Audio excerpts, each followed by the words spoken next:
नमस्कार मित्रांनो, new India career फोरममध्ये आपलं सर्वांचं स्वागत आहे. चालू घडामोडीमध्ये एक महत्त्वाचा टॉपिक आज आपण डिस्कस करणार आहोत. संयुक्त राष्ट्रसंघातील सुरक्षा परिषदेवर भारताची अस्थायी सदस्य म्हणून निवड झालेली आहे. आपल्या राज्यसभेच्या मुख्य परीक्षेचा पेपर क्रमांक 3 जो आहे GS3 यामध्ये सुद्धा मानवी हक्क हा घटक आहे आणि त्यामध्ये ज्या आंतरराष्ट्रीय आणि प्रादेशिक संघटना आहेत त्यामध्ये UN सिक्युरिटी काउन्सिल असेल किंवा UNच्या इतर ज्या संस्था आहेत यावरही प्रश्न विचारले जातात. एक आयोगाचा प्रश्न मी पुढे घेतलेलाच आहे. आणि सर्वात महत्त्वाचा भाग म्हणजे चालू घडामोडीमध्ये ज्या इतर परीक्षा असतील, मग राज्यसभेची पूर्व असेल, कंबाईन पूर्व, सगळ्याच परीक्षांसाठी हा घटक महत्त्वाचा आहे. हा सगळा घटक आज आपण बॅकग्राऊंडसह डिस्कस करणार आहोत. मुद्दा असा आहे की 2021 आणि 22 या 2 वर्षांसाठी 5 देशांची निवड करण्यात आलेली आहे. त्यापैकी एक देश जो आहे तो भारत आहे. भारताची 1 जानेवारी 2021 पासून भारताचं जे सदस्यत्व आहे ते सुरू होणार आहे. डेट महत्त्वाची आहे, 21 पासून लक्षात घ्या. 1 जानेवारी 2021 पासून भारताचं सदस्यत्व हे सुरू होणार आहे. भारताच्या बाजूने एकूण किती मते पडाली तर 192 पैकी 184 मते पडाली. आणि असे जे प्रश्न असतात आयोग जे विचारतो आपल्याला त्यामध्ये असे घटक महत्त्वाचेच असतात, किती पैकी किती मते मिळाली भारताला वगैरे. ओके, त्यामुळे परीक्षाभिमुख महत्त्वाचा आहे. 184 म्हणजे खूप सारे मतं आपल्या भारताला मिळालेली आहेत, भारताच्या बाजूने मतं मिळालेली आहेत. ओके, याच्यामध्ये किती किमान मतं मिळणं गरजेचं असते तर 2/3 मतं जे आहेत ते मिळणं गरजेचं असतं आणि ते भारताला त्याहून जास्त मिळालेली आहेत. भारतासह आयर्लंड, लक्षात घ्या देश कोणते कोणते निवड करण्यात आली त्यांची, त्यामध्ये आयर्लंड आहे, मेक्सिको आहे, नॉर्वे आहे आणि या देशांची सुद्धा निवड करण्यात आली. मात्र मी तुम्हाला वरती जसं सांगितलं की भारतासह 5 देशांची निवड, मात्र याच्यामध्ये बघा आयर्लंड, मेक्सिको, नॉर्वे या देशांची निवड झालीच आहे. मात्र अजून जो 2 देश जे आहेत ते म्हणजे जिबुती आणि केनिया यांसाठी पुन्हा मतदान होणार आहे. म्हणजे आज जे मी लेक्चर देतो आहे त्या दिवशी म्हणजे शुक्रवारी यांसाठी पुन्हा मतदान होणार आहे, कारण या 2 देशांना किमान जे मतं पाहिजे आहेत 2/3 हे मतं मिळालेली नाहीत. त्यामुळे जिबुती आणि केनियासाठी शुक्रवारी पुन्हा मतदान होईल असं म्हटलेलं आहे. तुम्हाला जर अजून एक माहिती अधिकची लक्षात ठेवावं लागेल. भारताला जसं 184 मते मिळाली तसं इतर देशांना किती मते मिळाली हे मराठी न्यूजपेपरमध्ये तर आले नाही, मात्र द हिंदूला यावर सविस्तर माहिती आहे. आयर्लंडला एकूण 128 मतं मिळालेली आहेत. किती लक्षात ठेवा, एक्झाम पॉईंट ऑफ व्ह्यू मुख्य परीक्षेमध्ये जर विचारलं तर विचारू शकतात. 128 मतं आयर्लंडला मिळालेली आहेत.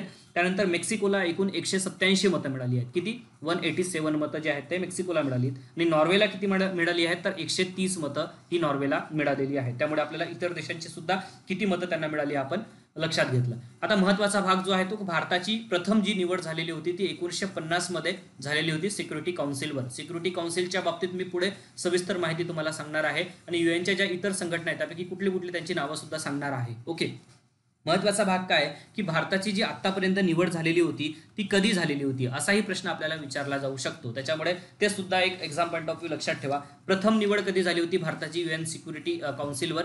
लक्षात घ्या भारताची जी काय आतापर्यंत निवड होत आहे ती अस्थायी सदस्य म्हणून होत आहे. ओके, सिक्युरिटी काउन्सिलमध्ये 2 प्रकारे सदस्य असतात, एक स्थायी सदस्य आणि अस्थायी सदस्य. त्यावर आपण पुढे बोलूया, परंतु फक्त आता एवढंच लक्षात ठेवा की अस्थायी सदस्य म्हणूनच भारताची निवड आताही झालेली आहे आणि या आधी सुद्धा झालेली आहे. ओके, तर आता जी निवड झाली ती 8व्यांदा पुन्हा एकदा झाली आहे. कितव्यांदा? 8व्यांदा झालेली आहे. ठीक आहे, म्हणजे याच्या आधी 7 वेळा भारताची निवड UN सिक्युरिटी काउन्सिलच्या अस्थायी सदस्य म्हणून पदी झालेली आहे. पण ती कधी कधी कोणत्या वर्षी झाली तर एक महत्त्वाचं लक्षात ठेवा 1950. ओके, 1950-51. ठीक आहे, 2-2 वर्षासाठी निवड होत असते तर 1950-51 मध्ये पहिल्यांदा.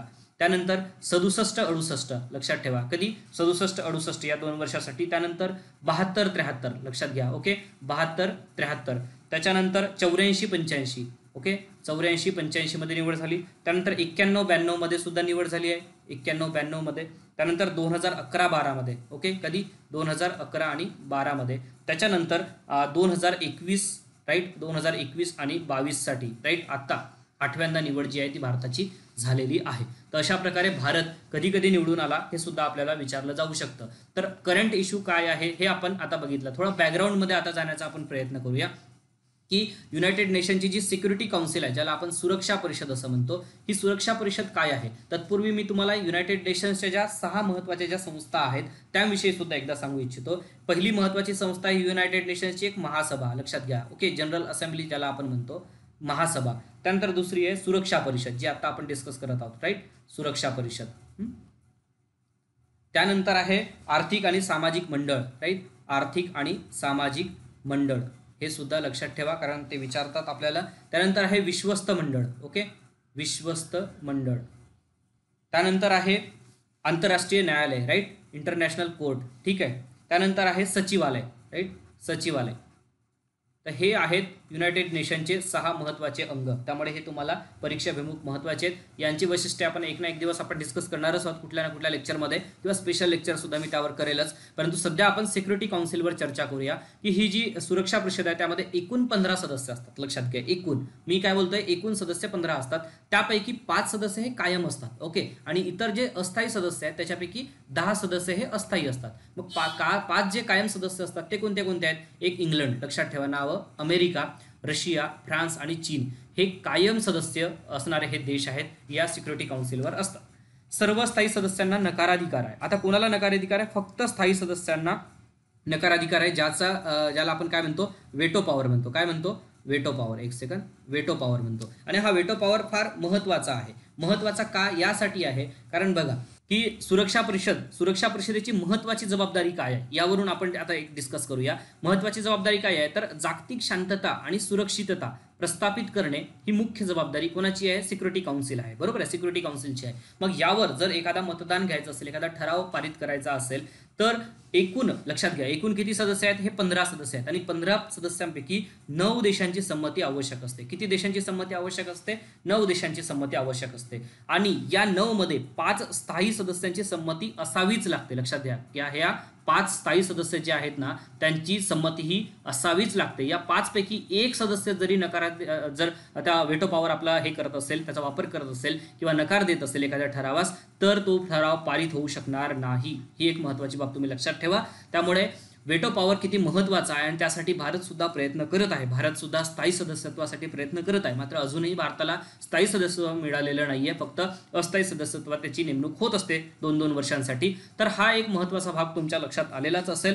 त्यामुळे असे सुद्धा महत्वाचे मुद्दे आपल्याला परीक्षेमध्ये विचारले जातात. आता एक महत्वाची बाब अजून एक लक्षात ठेवा की हे जे वेटो पॉवर मी तुम्हाला आता सांगितलंय तर या सर्वाधिक वेटो पॉवरचा वापर कोणत्या देशाने केलाय? ओके, कोणत्या देशाने केलाय आतापर्यंत?